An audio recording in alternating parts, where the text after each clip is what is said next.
হাহা, ইয়ে কি কইতার মনুরা, এই হইল গিয়ে একবারে সুন্দর তাজা কলাই শাক ভাজা।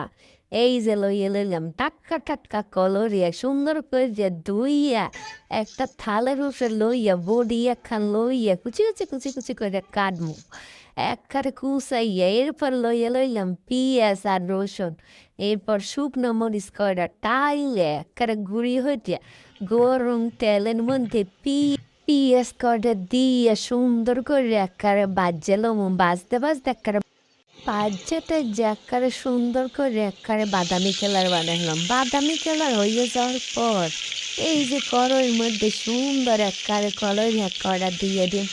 কলাই শাক কয়টা কিন্তু কিনডানি নেই, হ্যাঁ বুঝছেন নাই, আমি গাছ লাগাইছি, গাছ দিয়ে সুন্দর করে তুলি আনিয়ে হ্যাঁ এরপর রানতে আসে। এই যে দিয়ে দিলাম এখন হইল ইয়া কলাই শাকের ফলি একাল পরিমাণ মতো লবণ। হেইয়ার পরে এই যে শুকনো মরিচ কটা গুঁড়ি গুঁড়ি দিলাম, এই কটা দিয়ে একটা সুন্দর মতো লাড়িয়ে একটা ডাকনা দিয়ে ডাকে থমু, বাস এই যে তৈরি হয়ে গেছে মোর সুন্দর এককাল কলই হেক ভাজা।